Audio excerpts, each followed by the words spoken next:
My dad works in B2B marketing. He came by my school for career day and said he was a big ROAS man. Then he told everyone how much he loved calculating his return on ad spend. My friends still laugh at me to this day. Not everyone gets B2B, but with LinkedIn, you'll be able to reach people who do. Get a $100 credit on your next ad campaign. Go to linkedin.com/results to claim your credit. That's linkedin.com/results. Terms and conditions apply. LinkedIn, the place to be, to be. You found your person. Now let the Knot help you with everything else. The Knot connects you to the wedding inspo, vendors, venues, and planning tools you need to make your day totally you. Having helped plan 25 million weddings, we've got your back when it comes to every little detail like RSVPs, budgets, and more. Because your wedding comes to life with the connections that matter the most. Get started at theknot.com/audio. The Knot. Let's plan your wedding together. In the end, she got out her jewelry, their 2 cars, a couple other little things, a pair of shoes. What pair of shoes, Laurel? Oh God, so ugly. You know, like one of those, like, no offense to anyone listening here, like, I'm sure they're good for your posture, but Keens, you know? Wow. And like whatever was on her feet, you know? Welcome to How To. I'm Courtney Martin. On today's show, you'll meet 2 people whose lives and families have been changed forever by wildfires. Now, even if you don't live with a Californian's constant concern about this destructive force, these 2 stories are a reminder that no matter where you live, a natural disaster could take everything from you, even if you think you're prepared for one. And that while coping with climate change is a strategic problem, it's also an emotional and even generational one. In North America alone, we've had a number of devastating, unprecedented fires in recent years. The Paradise Camp Fire in 2018, the 2020 fires in Oregon and Northern California, the 2023 fires in Canada and Hawaii, just to name a few. And as of January 7th, fire has been ripping through LA, leaving a path of destruction in its wake. At the time of this recording, 28 people have died, and 16,000 homes and other structures have been damaged or destroyed in the Los Angeles area due to these recent fires. Thousands of people are sorting through the ashes and wondering what's next. Which begs the question, how do you rebuild after your home, the epicenter of your life, has been burned to the ground? This is where we find today's listener, Jeff, who just lost his home in the Altadena section of Los Angeles. I am a father of 3, husband to Jessica. All 3 kids really are amazing. We've got 2 older kids that have some medium needs or high needs, and they're on the autism spectrum.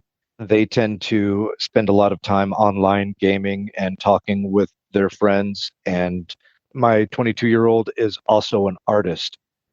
2 days after our house burned down, they painted a picture of our house burning down, captioned it, "It's going like a house on fire." So they work a lot through their own process using art and paint, and they're very talented. And then we've got a 7-year-old that keeps our life eventful. Everyone knows the 7-year-old because he will literally stand out in our front yard and talk to people as they drive and walk by and ask them how their day is going, what they're doing. Sometimes intrusive questions. We're working on that. But he's never met someone who's not a future friend. Your family sounds so beautiful. You've got artists and gamers and a future politician who is 7. Yeah. Yes, exactly. And a future mayor of Los Angeles. So tell us more about where your house was specifically. I know you were on a dead-end street, which was pretty special. It was amazing. They all could go out on the street and play as much as they wanted. Our street is known in Altadena as the Peacock Street. There were 50 or 60 peacocks that live on our street. Wow. Which is fun and amazing most of the time, except when you're trying to drive on the street or during mating season. In April, it is the loudest street in a 2-mile radius. So our next house will have double paned windows for sure. That's amazing. Well, let's talk about the fire now. How did you first hear about the Eaton fire, Jeff, and when did you decide to actually evacuate? We heard about the winds coming before anything else, and we were actually more concerned about that for days before the fires happened. The fire started shortly after 6 o'clock, I believe, and we heard that there was a fire in Eaton Canyon, but Eaton Canyon is about 3 miles to the east of us, and the winds were blowing from northeast, but mostly north. And I wasn't concerned, even up to bedtime. I was certain that we were going to wake up the next morning and we were going to hear bad news, but that it wasn't going to impact us personally. I did set my alarm for 2 o'clock in the morning because I needed to get an eye on the situation and see if we were in any danger. And sometime between 10 p.m. and 2 a.m., the wind shifted and carried the fire to the northeast of us. So when I woke up at 2 in the morning, my alarm went off and my wife was sitting up in bed, looking out our bedroom windows at the hills behind our house, and there were flames on the ridge. We could see the reddish orange glow. And pretty sure I dropped some expletives at that point, and then I threw on some shoes and ran outside to see if I could get a better look at how far it was and what was happening. When I got onto the street, I could smell the smoke. I could see ash starting to swirl around me. And the wind was unlike anything I'd ever experienced. I was later told they were gusts up to 95 or 100 miles an hour, which is not common around our parts. Yeah. I ran down to the corner, took a look up at the mountains, and immediately ran back to the house and told Jessica, we need to go and we need to leave now. We were out within 30 minutes. And within that 30 minutes, the smoke became so dense, it was almost like an impenetrable fog around us. It was the most surreal experience because nothing looked familiar on our drive down the hill. All of the power was out, everything was dark, and things were already starting to burn. I had no idea where I was on the hill until we got further down the hill where the power was still on, and I was able to recognize where we were. But it was very disorienting, and it didn't feel like I was awake. The adrenaline was going so hard that I don't think that I would have said this at the time, but it was the most frightened I've ever been in my life. Did you all try to gather things as you were, imagining you waking up the kids and kind of trying to mobilize everyone really quickly? Did you gather any of your stuff? We had packed go bags earlier in the day. We were prepared with 3 days of clothes. We grabbed some dog food and cat food because we have 2 dogs and 2 cats, and woke up the older kids and told them we're leaving and we're leaving now, and saved the 7-year-old for last to give us a chance to talk ourselves down so that we weren't frightening him more than necessary. So Yeah. we were able to grab his weighted blanket and a couple of his favorite stuffed animals, and no toys, but we did have some of those things that mattered most to him, and were able to put him out in his booster seat in the car and surround him with his blankets and his favorite stuffies. But that was it. That and the dogs and cats all made it out as well. Well, I'm just so touched by the intentionality of that, to think that in a sudden moment like the one you guys faced, you were cushioning your sweetie with, stuffies is so moving to me. So you first landed at a hotel, right, for a couple days? That's correct. We drove down the hill and pulled into a Hilton hotel that wouldn't even open the doors for us because they were booked solid.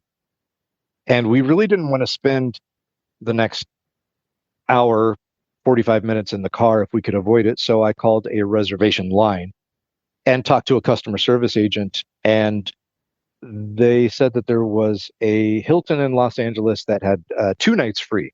And I said, we'll take it. What's the address? And she gave me the address, and it was across the street from where we were standing. Oh, So wow. I have no idea how we got that room. It was tight, but in a weird way, the close quarters were somewhat therapeutic to some of us. I'm guessing there wasn't a ton of sleep that night. When were you going to find out about the fate of your home? Like, was there a lot of unknown time when you're just sort of sitting with the ambiguity? I think we were all so shocked and exhausted. I actually think most of us did fall asleep fairly quickly. We felt safe enough at that time, at that moment. Our house didn't actually burn down until midday the next day. In fact, our oldest kidult drove up to our property against our wishes. They were taking basically our son's beach pail and filling it up with water and throwing it on a corner of the roof that was starting to smolder. Wow. And so that's when I jumped in our car and I was able to get a signal and talk with them. We could lose the house, we could lose our stuff, but I can't afford to lose them. So I needed them to get in the car and get in the car immediately and get out of there. Thankfully, they had left right before I got there, so they were safe. Oh, gosh, thank God. And then when did you finally find out the house is gone? When I pulled up on the street to make sure that they were gone, that they were no longer trying to throw water on the roof, I could see that our carport was on fire and our neighbor's house was completely engulfed. And for a brief moment, I thought, well, maybe I can do something. So I started to approach our carport, and the neighbor's house, something exploded inside and the front window blew out, and a thick cloud of black smoke was just sort of thrown in my direction. And I knew at that point that it was useless for me to stay, that I was in danger. And I got out of there immediately, and I knew at that point that there's no way it was going to survive.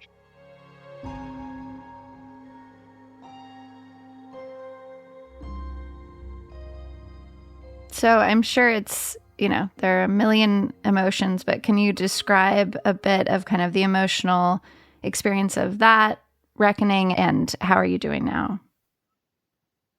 I can tell you that during that moment, I didn't have any thought other than I need to get out of here and I need to get out of here now. The houses were burning all over as I tried to make my way to our property. There was no emotion. It was strictly get out and get out now. Focus 100% on the task at hand. And I think this has probably been my avoidance technique, but that is why I've put together this long to-do list and have been 100% focused on moving forward. And people are saying, "Oh, Jeff, you're so brave. You're really handling this well." And the truth is I'm probably not handling it at all. I am strictly trying to find a way for my family to move forward. And the first 2 weeks, we're trying to find a place for us to sleep at night. We were bouncing from hotel to hotel. And now we're in an Airbnb for the next 3 weeks. So we have at least a little stability there. But again, my life is all about filing paperwork and contacting agencies and obviously starting an insurance claim. Did that immediately. I'm still fairly numb to the whole thing. And I do have a counselor who tells me that this is going to hit at some point. And to be honest, I'm fine if it doesn't. It doesn't sound fun. I'm not looking forward to it. So, yeah. Well, I'm sure there are a lot of people who identify with that numbness you're feeling too. So, I mean, we don't need you to be anyone other than who you are right now, Jeff. But I do think there are probably a lot of people listening who will think, "Oh, yeah, that's where I'm at too." And I'm so grateful that we have Laurel Braitman here today to help shed some light on all this, not only because I just know her to be such a heartfelt human who gets this kind of thing, but she's actually been through losing her own family home to a fire. And I think as I listen to you talk, Jeff, I just think, wow, this is one of those things that you really only understand if you've been through it to some extent, as someone who hasn't been through it. So Laurel, welcome. We're so happy to have you here. Thank you so much. It's just, it's an honor to be here. And Jeff, I know that these words are small and stupid, but I'm so sorry about what you're going through. It's brutal.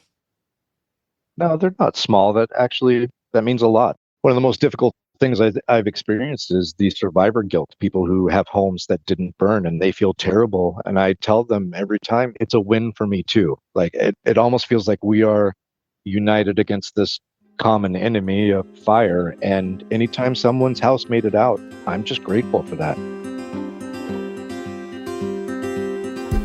For this conversation, I really wanted to put Jeff and Laurel together for a bunch of reasons. She writes a lot about grief and loss, and she's a dear friend who is one of the wisest, big-hearted people I know.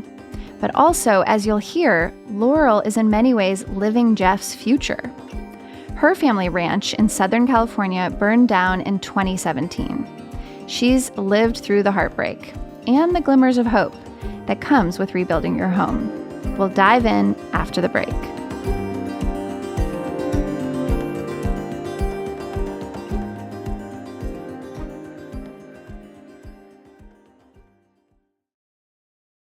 This episode is brought to you by Defender.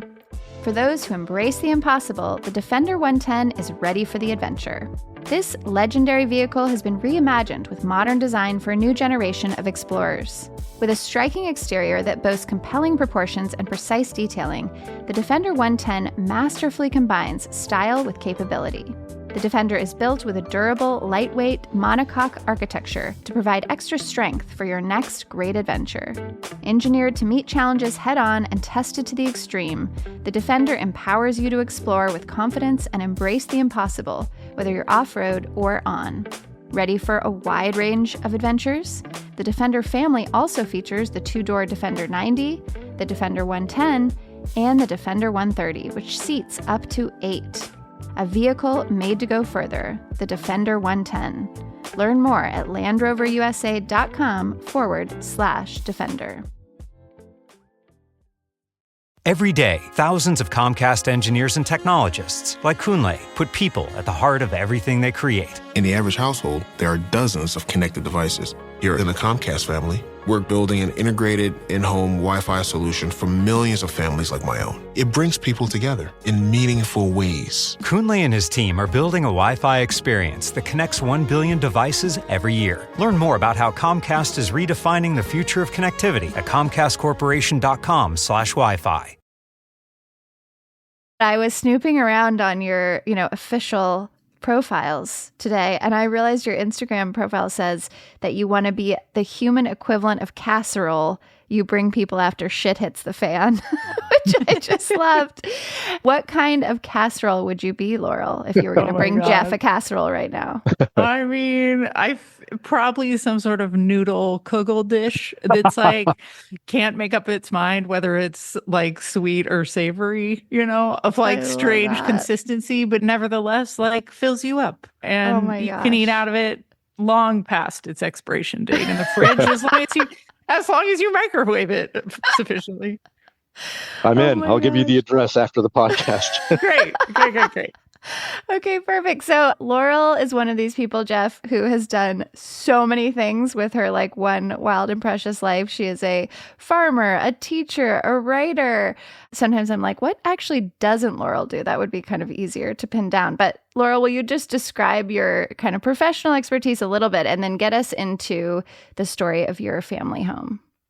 Of course. Thank you. I'll tell you what I don't do is check my email often enough and most other executive function tasks. I am a nonfiction writer. I write mostly about medicine, history of science, animals, loss, grief, mental and emotional well-being, our relationship to the natural world. I'd say that's my weird beat. And yes, I am a citrus and avocado rancher together with my family, about an hour and a half north of Los Angeles. And I run a program at the Stanford School of Medicine called Writing and Storytelling. And that's part of the Humanities and the Arts program at the School of Medicine, where I work with healthcare professionals to help them communicate better about the hardest things they experience. One thing I'm very excited about is the peacock connection, Laurel. Oh, yes. I got so excited when you were talking about that, Jeff. It's strange how many free-roaming peacocks there are throughout the citrus groves of Southern California. My parents bought this place at auction. It was kind of falling apart in 1978, 1979. And they moved in, and we've had peacocks here since then. Normally, they just kind of come and go, and they are a funny part of the ranch ecosystem. There are two that are peering in at me while I record this. They kind of follow me and my husband, and they make meaningful eye contact until we give them mealworms or I share some of my breakfast blueberries. But they sleep in the highest trees they can find at night, and they come and go. And they act like kind of big doorbells, I would say. Yes. Announcing when people come to the ranch. And I've always appreciated them for that. That's just one tiny part of the ranch. The rest of the ranch is really a commercial fruit growing operation. And I live here with my husband. And then in a house next door lives my brother, his wife, and my 3 nephews. And this has been my home as far as my conscious awareness goes back.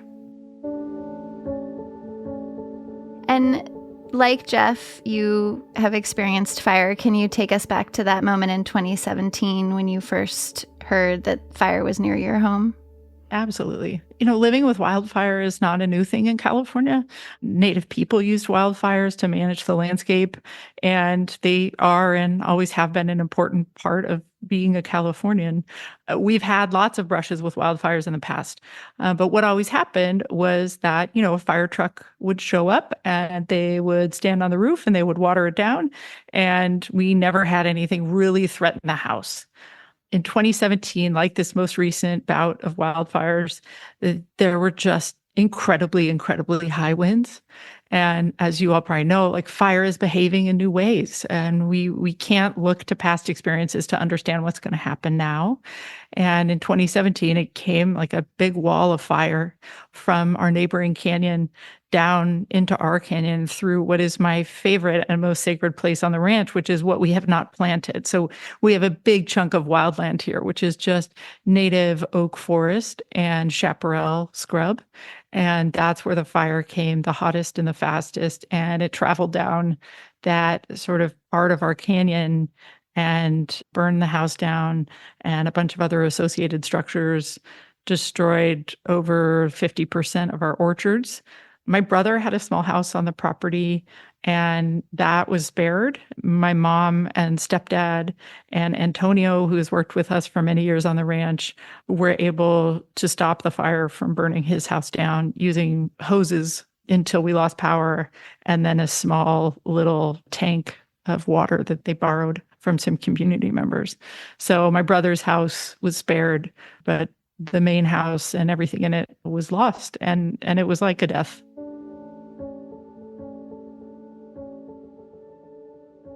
And you were in the Bay Area at the time, right? When it all happened? I was. Yeah. And I was getting texts from friends, and this isn't my first rodeo, as they say. So I had the Ventura County fire scanner up, and I was also listening to the chatter over the radios and watching the fire really closely and calling my mom and my stepdad who were in the house and begging them to pack up our things. I lived in, at the time, a tiny little 1-bedroom apartment in the East Bay, and everything I cared about, was here because I thought if anything was at risk, it was, my crappy little apartment in the Bay, not here.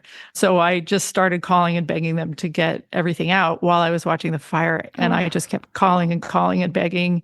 And, they were eating ice cream. My mom had made some hot fudge sauce. I could hear them watching the news. I was just like, oh, okay. And I was just screaming into the phone, like, just pack it up. I'll be there in 6 hours. I'll help you put it all back if I'm wrong. Please, God, let me be wrong. Just humor me. In the end, she walked out of the house and she saw the fire come over the hill and onto the ranch. And that's when they started panicking. They fought it just absolutely bravely, the 3 of them. No one else came to help. And they finally left because they saw what was going to happen. They couldn't do anything else. And we had no power, and they'd run out of water.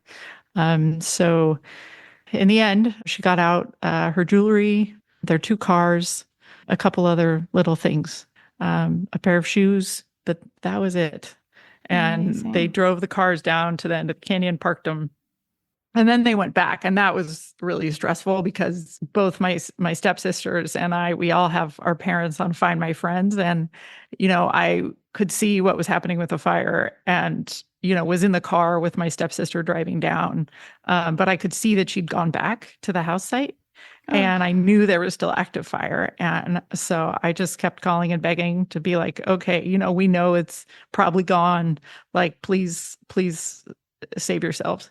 But what I'll say now is that I understand, like my brother and I both feel. My brother, who is a firefighter, was off that day and he was on a road trip with a friend. So both of us weren't at home. And, I know he lived with a certain degree of regret. He feels like if he was home, maybe he could have done something. I'm also really glad he wasn't home because I don't think he would have left either. We live in a post-insurance landscape, and, I wouldn't leave now. This isn't to say I don't think people should evacuate. It drives me crazy how people stay in their homes and then endanger firefighters and others, forcing them to come in and rescue them. I will not put anyone else in that position. And also, we have had to become our own firefighters here. We now have generators, we have pumps, we have sprinklers, we have fire hose, because we know now no one will come. And also we have no insurance. This is not going to be the case for people, who live in Altadena, live in neighborhoods. We are ranchers. We live deep in the country. We back up on wildland. Obviously, I don't think this is a reasonable choice for most people, but for many Americans who grow our own food and who live in areas of high fire danger, if we want fruit growers in California, we are going to need to learn how to also be firefighters.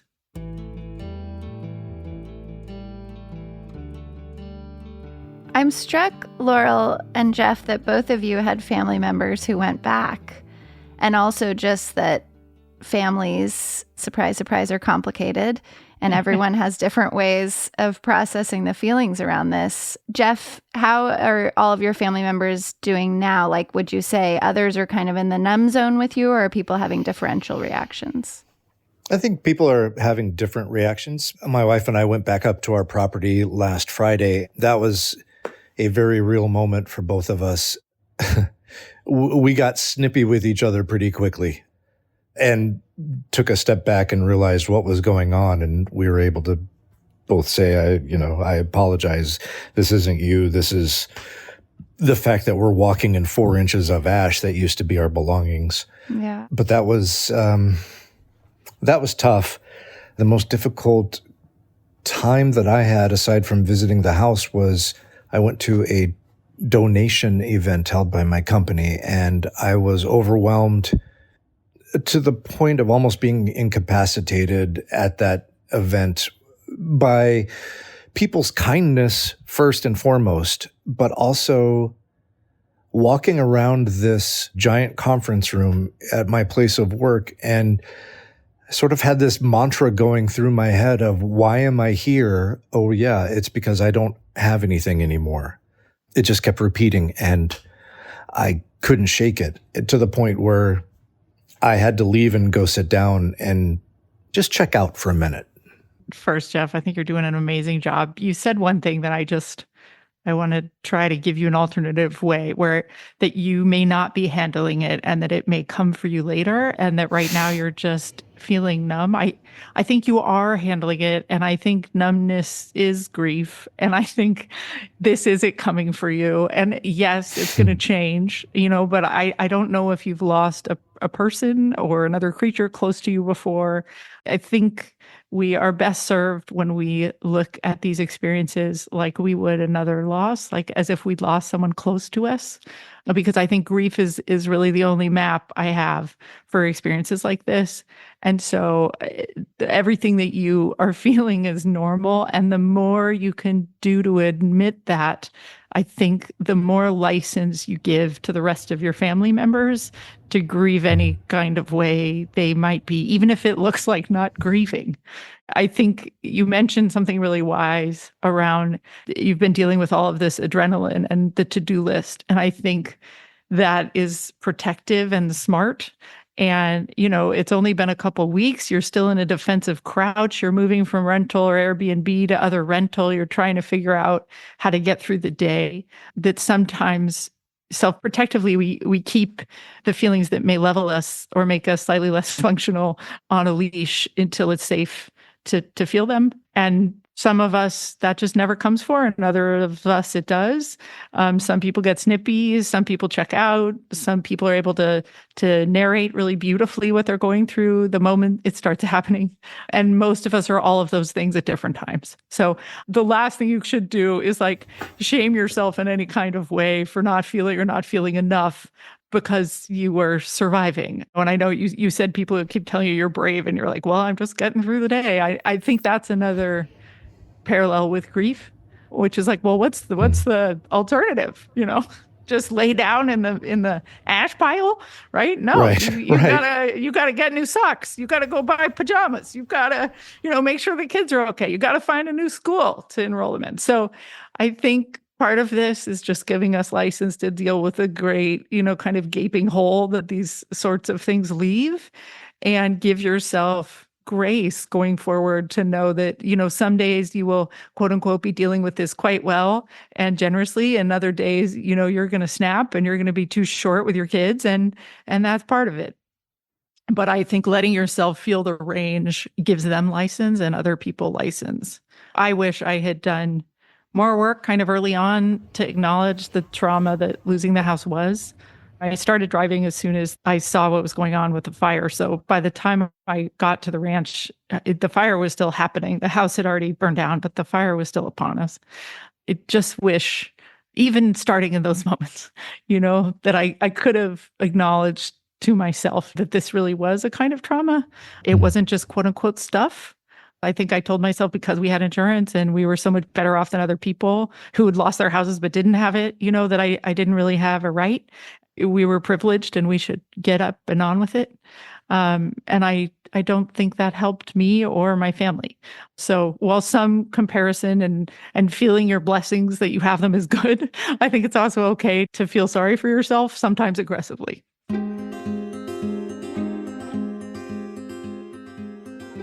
I've started to recognize the important things that I've lost, and those are the ones that are most difficult for me. Most of the stuff we had is stuff. You can buy another TV, you can buy another couch.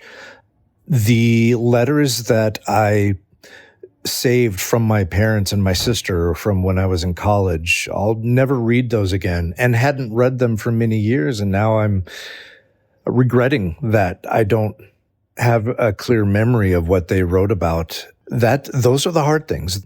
I had a physical manifestation of their love and affection for me, and losing those is one of the most difficult things. But the other thing that you made me think about was that I also think I realized that the only way through is forward, and I'm not one to just sit and feel. If walking forward is the only way through this, then I am keen to get that going and make whatever calls I need to and talk to architects and contractors and start dreaming even with the kids about the future. I asked our 7-year-old, dream big. What do you want in your room? And he got very excited about the idea of having a door behind a bookshelf, like a hidden doorway behind a bookshelf. And I was like, that's fantastic. Yes, let's find a way to make that happen. Keep dreaming big. That's awesome. My therapist told me something after the Thomas fire, which is the fire where we lost everything. And she said, what you lost that you were longing for are vessels, that's the difference between stuff and the stuff you miss, right? The stuff that's just stuff, capital S, the TV, sheet sets, towels, whatever. Right. And sometimes even more meaningful things or expensive things can be stuff. But the things, in my experience, that haunt you are the things that are vessels for memory, vessels for love. Obviously, you can't buy those things again, but it's not the thing itself. It's that if you lose it, you lose the memory cue. And I often wonder, like, how much poorer my memory is going to be because I don't have those letters and the photos and, the little I gifts. worry about that. I worry as I get older and my parents aren't going to be around forever. And these were tangible ways for me to think about them and remember their kindness and their wisdom. And now that they're not there anymore, I worry about my memory fading as I get older and losing even more of them than I would have. That is exactly the thing. That to me is the kind of like savage pain of it. But then, as you say too, fire has been a purifying act for a long time for a reason. I think it's a terrible thing I wouldn't wish on my worst enemy. And also, like, your 7-year-old gets to dream about their hidden bookshelf, right? I wouldn't be living here with my husband in the same way if the house hadn't burned down. My mom got really, really sick in the years after the fire. We think in some way that might have to do with everything she inhaled while she was fighting the fire. But I was called home, both to be with her as she died and also to, with my husband and my brother and my sister-in-law and my nephews, create a new future of this place. And I will tell you, like, the hardest thing in this post-fire life for me is wanting, I love stuff. I love things. I'm like, a crow. I love a shiny thing. I'm like the anti-Buddhist, right? Yeah. Like, I love stuff. I can't say goodbye to anything. Like, I collect everything. And the hard thing now is, like, I have found more vessels, right? And I am so scared. I can't stop collecting and building and making things and, planting new stuff here. And also, like, I live in terror of losing those things again. That is just a weird place now that I think tens of thousands of us around the world, more every day, are living with. Is like, how do you let yourself dream about the future and then get attached to things again when you know how easily they can be pulled from you? And I wish I had answers for you and myself and everyone else about that. And I don't. And I am just kind of trying to live my way through it. And, I have a list. I have a notes app in my phone of, like, the things that I would take, because if I'm away from here, I want to be able to tell my brother or a friend what to grab for us from the house if a fire is coming. And, it's a longer list than you'd expect, considering that, like, I lost everything else I cared about 6 years ago. So it's this funny thing where, like, the human memory is both blessedly short and also, goddamn, it's too short, right? Like, I wish we had a way to go forward that was just pure hopefulness, but I am afraid there's terror there in equal measure. God, if you figure it out, please let me know. I understand. I do get it. Obviously, these things meant something to me, and I can see myself doing the same thing. And I have trust issues anyway, and I fear loss. So, I've got an interesting road ahead of me, to say the least. After the break, we're going to talk about heading back to work after a disaster, how long it takes to truly feel at home again, and commemorating the anniversary of the fire. Stay with us.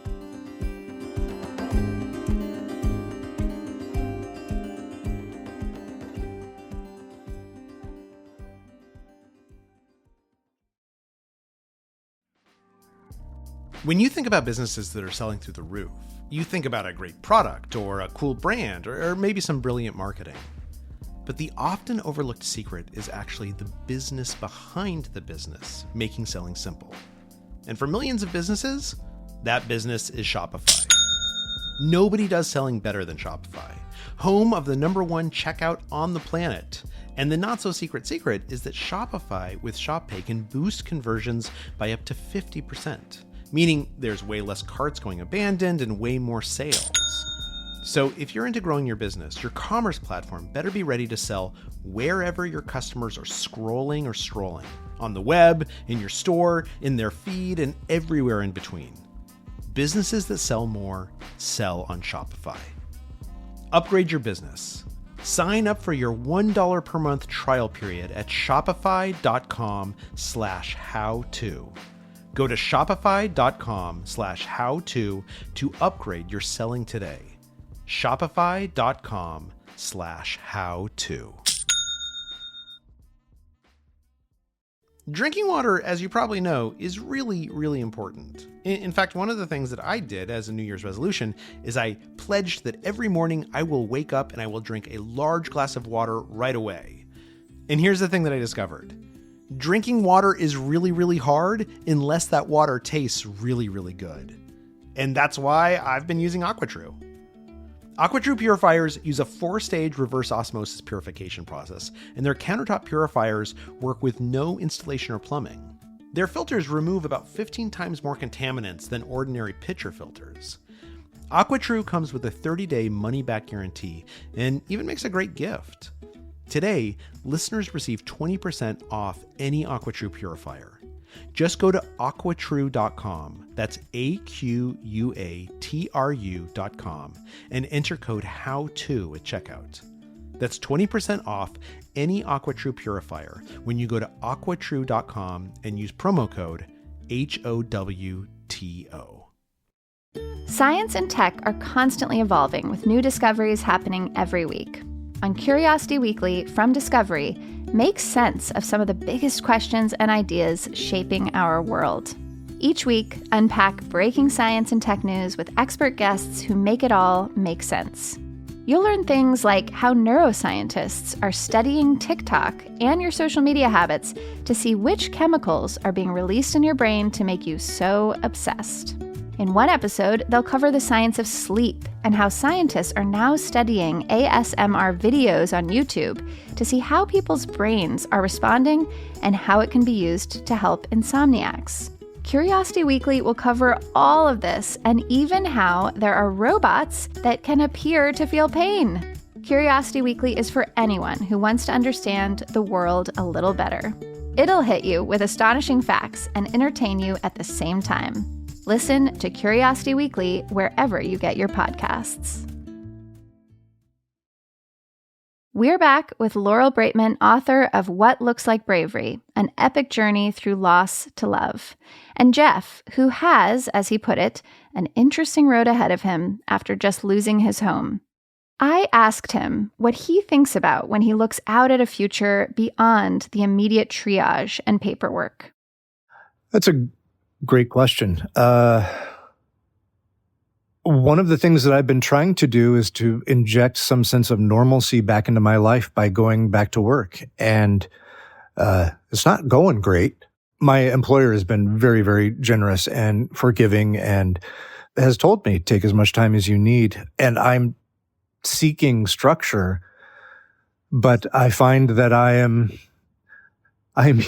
even more distracted and flighty and ADD riddled than I was before. Every minute I have these thoughts of, oh, you need to check this, we need to do that. Someone emailed me, we need to respond to that. This form for debris removal just became available today. I need to talk to people? Do we want to hire a private contractor? Do we want to go with the government? I need to talk to insurance again. I need to talk to some lawyers. And all of these go through my head while I'm trying to go through email, trying to make sense of 400 emails that I still haven't made it through from the last couple of weeks. I'm down from 2,000, but still these last few hundred, I'm crawling through because I can't think. I just can't think straight. Yeah. Well, Laurel, you've already admitted that you are no expert on email in normal times, so I'm not going to ask you to help Jeff with his inbox. But I am wondering if you can give him some thoughts around both just like what his brain is doing right now and is going back to work the healthiest thing, and about rebuilding, because I know you all rebuilt, and what did you learn from that? Yeah. Well, first, let me normalize also that feeling that you have 400 things to do. I think surviving a natural disaster is a full-time job. Truly, like dealing with insurance. Oh God, do I feel you about the debris scraping? By the way, let the county do it. Don't hire a private contractor. They do a great job and it's free. But yeah, it's a full-time job and you need to treat it as such. And it's hard because I'm sure, still have your other job, but whatever it takes, again, I hate to come back, to this as grief, but, had you lost someone in your family, you would give yourself, I think, more of a pass when you forget to submit the thing or when you realize like, oh, I just did 5 phone calls and now suddenly like I'm exhausted, I can't do more today. Or the opposite, like where you can find that all you can do is do administrative tasks in the wake of the fire. You're going to have all of those different experiences.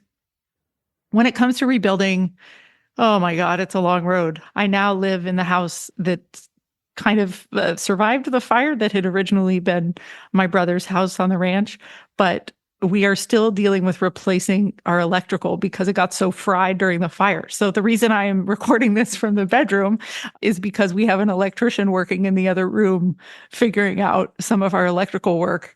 It is 2025 and the fire happened in December of 2017. There are so many losses like ours in California that it just takes a real long time. Even if you're super on it, which my family really was. My best friend just moved into her rebuilt house a few weeks ago. There's a long waiting list for contractors and debris scrapers and everybody else. And, you alluded to this a little bit. One of the nice parts in that has been getting to know a new way of community in the wake of the fire, I will say. It's a terrible club and also some really good people are in it. And it sure does have a way of resetting your gratitude meter, but also just whether or not something is a real problem or not. Right. So yeah, buckle up. It's going to take you years. And also like, thank God there's a long to-do list, right? Because what are you supposed to do otherwise? Like stare at the wall and think about all those wonderful letters you lost. I think sometimes, having the to-do list is a bit therapeutic. I appreciate that. And also, I'm disappointed to hear that it's taken you almost 8 years now or 7 years. All I want is to give my family a place again. That's the thing that matters to me most right now. I just want them to have their own place. I want it to be ours. I want them to have a home to come home to. The idea that it's going to be that long is... I almost refuse to accept it. And not that that matters. No, I didn't mean to scare you. I just think, we had somewhere to live by 2020. We weathered the pandemic. It wasn't pretty, but we had somewhere to be. I would say it's taken this long to do final touches, and also it depends on everyone's budget. It took us a long time to kind of figure out how to finance all of these things and how to do it. I don't think it's going to take you 6 or 7 years to fully rebuild. I think you'll be in something somewhere, but I think to feel like it's your home again, to feel like you have a relationship to the new plants you plant, to the tree in the front yard, that your electrical is working exactly how you want, that like you've arranged the furniture in the way that it feels like home. I'm only beginning to feel that way again.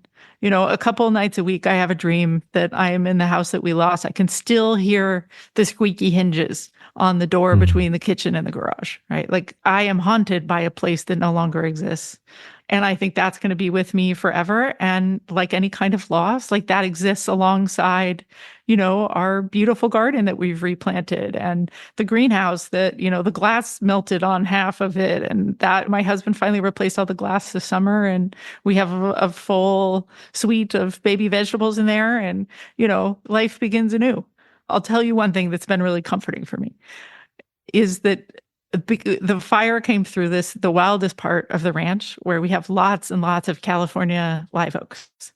And it was so hot, the fire, that it turned the dirt into what looked like ceramic. I've never seen anything like this before. It was like as if the dirt had been fired in a kiln. It was hard and shiny. And the trees turned black. They smoldered, sunburned from the inside out. You could walk past, you could hear a fire raging inside the trunk of a tree. I'd never experienced that in my life. Now, like 7 years on, almost 8 years on, those oaks are back. They're still burned on the outside. Some of them died, many of them didn't. And I wander around, I look at those trees, and I just try every day to be more like them. It sounds ridiculous. No, it doesn't. Find your metaphor. I think for me, it's finding things in the natural world that have been through fire and are still there that bring me a lot of solace. And that's been a gift being here, because I can look at the landscape that's been through what I have been through. And yet here we both are, that's helpful for me. And I don't think for you, it has to be a tree, right? But it'd probably be helpful to find something. Yeah, I want to be that wild oak for my family, to be honest. I hope so. Well, it sounds like you already are, Jeff, to me. I'm just hearing such commitment to each of them and their individuality and, really noticing their resilience in all these different ways. So yeah, I'm really already hearing it. So our house burned down on my wife's birthday, and we never celebrated it. Oh. How can I help reclaim her birthday for her? Oh my goodness. Look, see, you're already the oak tree. You're a great oak tree. You're an oak tree that throws parties even, maybe. Oh my God. Can you give her a do-over? She deserves her own birthday celebration, but also to say that you're going to reclaim it and that it also won't be about that day. Like the body keeps the score, right? Like she knows. And from now on, her birthday is going to be associated with this like deeply scary and painful time. I hate to go back to the metaphor thing, but I wonder if there's something that you all can do that is rooted in what happened, but also leaves room for the future, whether that is going to the house site, planting some seeds, figuring out what is germinated by fire. Here is where I think literal metaphors are our friend. Like, what can rise from the ashes of this that gives you both something beautiful, that is a celebration of life? That's where I'd start. Just like blowing out the birthday candles is a ritual, what is one that you guys can invent that helps you mark this day for both what it took from you and also what it's given you? Because it just sounds like, your wife is one of the great gifts of your life, right? Mm-hmm. So this day is always going to be something that gave you something that you treasure and also took something away from both of you. And so if you can figure out a way to honor both of those things at the same time, I think that will be more honest than figuring out like how to just make this day going forward just feel super celebratory. Does that make sense? That makes a lot of sense and is a brilliant idea, and I know exactly what to do. But I can't tell you because what if she listens? Right? Well, can you tell us after the fact? Because I really want to know. Well, I can tell you it's not going to be a box of matches and a pile of oily rags, which was my first thought. Yes, we want the update. Laurel, did you and your family create any ritual for the day that your house burned? The anniversary of it? We did not. We don't celebrate the day in any way. I always just find myself getting deeply uncomfortable in that part of December. What we did do, because we live here still, like most of our day is taken up with caring for the ranch in one way, shape, or form.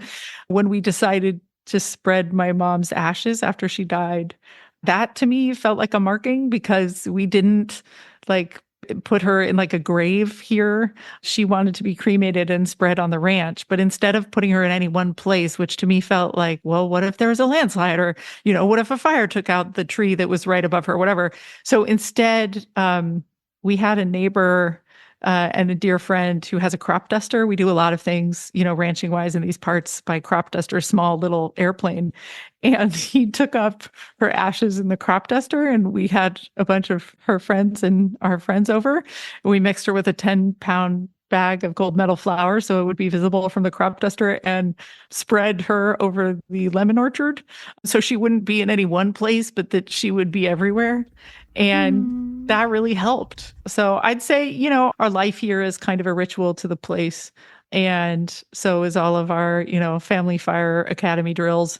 But no, I had to do one on my own because I had so much kind of fear and was having so many flashbacks to the fire. And I actually did a therapeutic MDMA experience, which was really helpful just for my own fire sort of PTSD. And that's been ongoing. And I've needed help both in therapy and outside of it to kind of live with this fear and anxiety. But yeah, I think in terms of ritual, it was probably, spreading my mom in no one place, but also everywhere. I think that's amazing.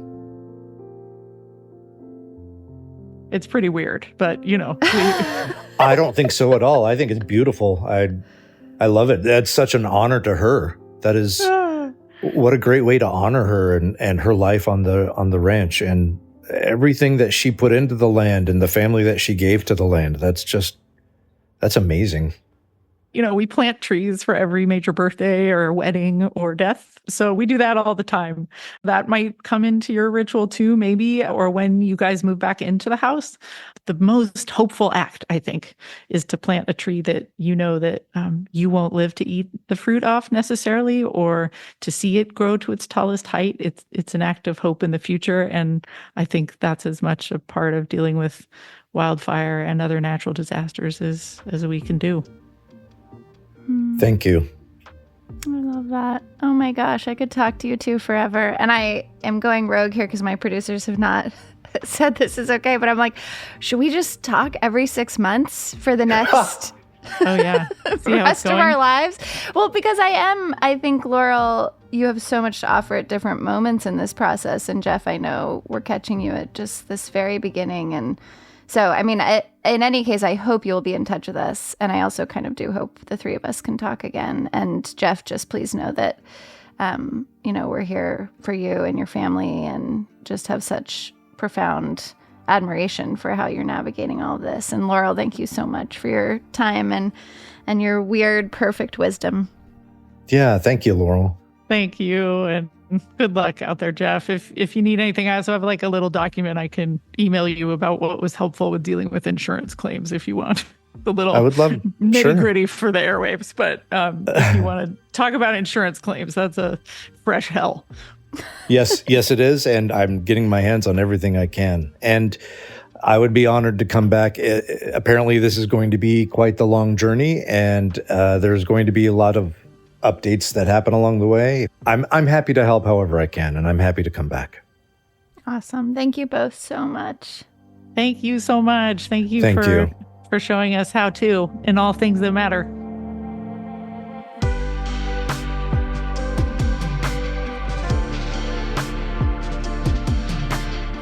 You can see the painting that Jeff mentioned earlier. It was made by one of his kids, and it depicts the destruction of their family home. You can find it in our show notes for this episode. It is really something. Now, if you want more of Laurel's sage wisdom, I urge you to read her memoir, What Looks Like Bravery, An Epic Journey Through Loss to Love.